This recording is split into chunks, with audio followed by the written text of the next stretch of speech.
Hai, hello, salam sejahtera Malaysia. Selamat datang ke channel Fels Lifestyle. Terima kasih kerana terus setia dan terus bersama di dalam channel ini. Banyak-banyak kes rasuah yang berlaku di Malaysia. Antara yang menjadi sebutan ramai pada tahun 2024, yaitu skandal rasuah di Sabah, rasuah adun berjemaah. Jadi ini melibatkan beberapa nama-nama besar di dalam kepimpinan politik di negeri Sabah, termasuk Ketua Menteri Sabah. Pada akhirnya, berkaitan dengan skandal Sabah ini, skandal rasuah ini, satu pendedahan baru di mana Albert serah bukti mencukupi pada SPRM, kata peguam. Bayangkan saudara-saudara, setelah beberapa episod video yang telah tular di media sosial, setelah ada yang kata video yang tidak diedit, yang tidak disunting telah diserahkan kepada pihak berkuasa untuk siasatan lanjut, dan kali ini pula peguam sudah membuat keputusan Albert serah bukti mencukupi pada SPRM. Adakah dengan ini mana-mana rasuah, mana-mana adun yang terlibat, termasuk Ketua Menteri Sabah, menteri di Kerajaan Negeri Sabah yang terlibat di dalam video itu dan nama mereka disebut di dalam kes ini, adakah mereka akan ditangkap? Adakah mereka akan didakwa? Dan saudara-saudara, kalau benar bukti ini mencukupi dan mereka semua itu didapati bersalah, apa akan jadi kepada Haji Jinor dan apa akan jadi kepada Kerajaan Negeri Sabah? Lebih-lebih lagi, pilihan raya negeri akan diadakan pada tahun ini. Saudara-saudara, pemberi maklumat skandal rasuah Sabah menyerahkan bukti yang mencukupi kepada SPRM semasa soal siasat, menurut peguamnya Mahajot Singh. Mahajot berkata demikian, anak guamnya, yaitu ahli perniagaan yang dikenali sebagai Albert, telah memberi kerjasama penuh sepanjang sesi soal siasat yang memakan masa kira-kira 11 jam. Bukti yang mencukupi telah diberikan, yang menjadikan keterangan hampir mencecah 50 muka surat. Sebarang jenayah, terutama kes rasuah oleh penjawat awam, perlu disiasat dengan segera dan teliti. Kini terpulang kepada SPRM untuk membuat tindakan. Albert yang sebelum ini mendedahkan klip video yang didakwa memaparkan penglibatan rasuah ahli politik Sabah di soal siasat dari jam 10 pagi hingga hampir 9 malam. 2 hari lalu, dia telah di soal siasat SPRM selama lebih 5 jam. Dia memberitahu Malaysia Kini yang pegawai penyiasat memaklumkan temu bual telah selesai berhubung 9 video dan mesej WhatsApp yang didedahkan berhubung skandal tersebut. Albert sebelum ini mendakwa dia telah merasuah beberapa adun di Sabah, termasuk Menteri Kanan Negeri, sebagai pertukaran untuk lesen penerokaan mineral. Jadi ini satu lagi pendedahan baru yang pasti menggemparkan ramai. Nah, dalam pada itu, pemberi maklumat juga mendedahkan resit pemindahan wang ke akaun Fairuz. Pemberi maklumat dalam skandal rasuah Sabah mendedahkan resit pemindahan yang didakwa diberikan kepada Ketua Pemuda Parti Gagasan Rakyat Sabah, Fairuz Rendan.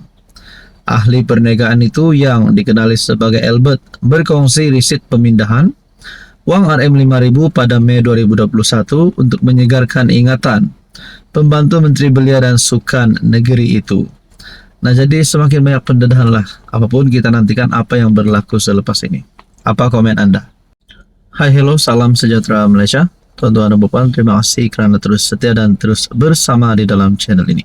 Saudara-saudara, sebelum kita teruskan, di sini saya ada selitkan beberapa jenis produk. Anda boleh lihat produk mana satu yang Anda mahu, yang sesuai di mata, yang sesuai di hati. Order macam biasa, macam dekat Shopee.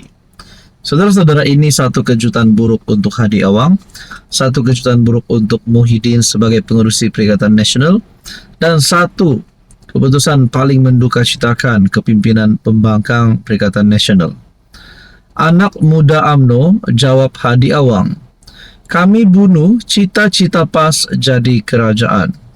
Artikel daripada Harapan Daily bertarikh 14 Mac.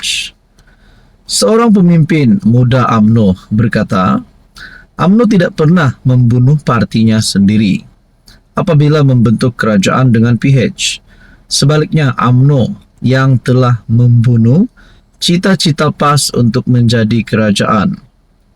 Ketua Penerangan Pergerakan Pemuda UMNO bahagian Jeli, Wan Mahusin Wan Zain berkata, Presiden PAS sedang menjerut lehernya sendiri. Beliau berkata, jika PAS tahu UMNO adalah parti perjuangan yang membebaskan tanah Melayu daripada penjajah, mengapa PAS sejak dahulu lagi berterusan melawan UMNO? Kenapa Tuan Guru sendiri menentang perlembagaan walaupun Tuan Guru mengakui bahawasanya UMNO mempertahankan perlembagaan? Jadi Tuan Guru sebenarnya sedang membunuh parti Tuan Guru dengan kenyataan Tuan Guru sendiri sehingga wujudnya amanat Haji Hadi yang menentang perlembagaan. Katanya mengulas catatan Tan Sri Abdul Hadi Awang dalam Minda Presiden PAS. Wan Mahusin berkata, UMNO hanya akan membunuh partinya sendiri jika bersama dengan Perikatan Nasional. Ini kerana UMNO dan PAS adalah parti politik berteraskan Melayu. Maka jika mereka bergabung bersama untuk memancing segmen pengundi yang sama akan semakin sukar jalan untuk UMNO. Kalau UMNO bersama PN, UMNO sedang membunuh partinya sendiri. Sebab apa?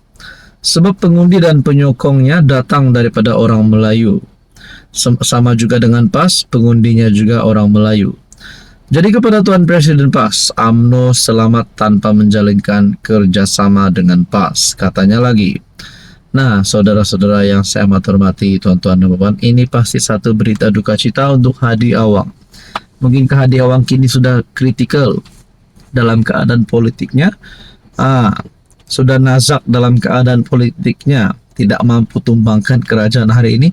Balik-balik cakap tentang tebuk atap lah, nak jatuhkan, nak tumbangkan Anwar lah, tak tumbang-tumbang juga. Ini satu kejutan buruk untuk Hadi Awang. Hai, hello, salam sejahtera Malaysia. Selamat datang ke channel Fels Lifestyle. Terima kasih kerana terus setia dan terus bersama di dalam channel ini.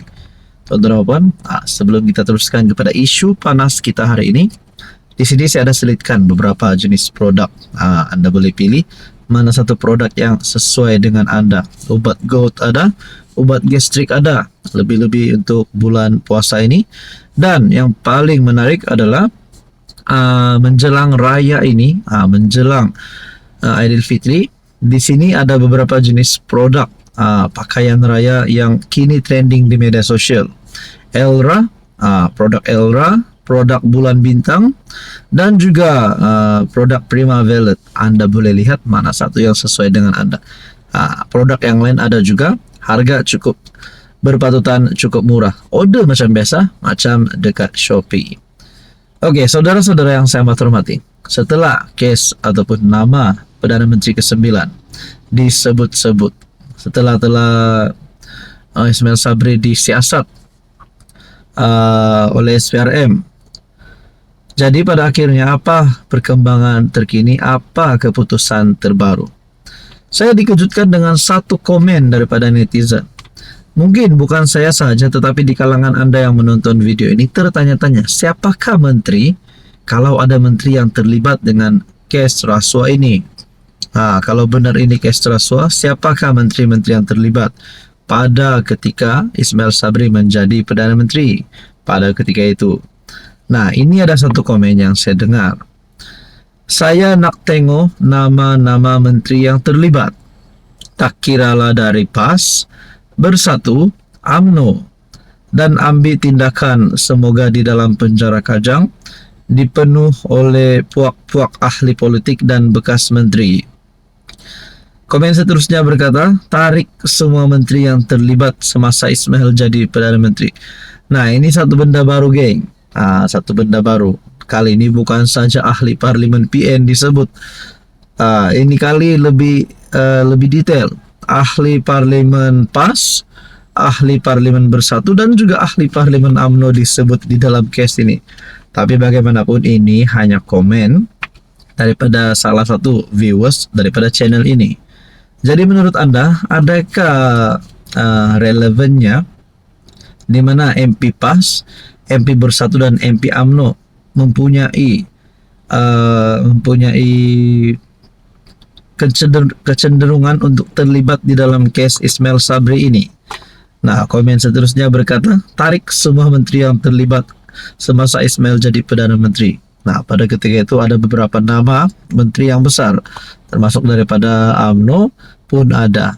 Jadi saudara-saudara yang saya hormati, berkaitan dengan ini apa komen Anda?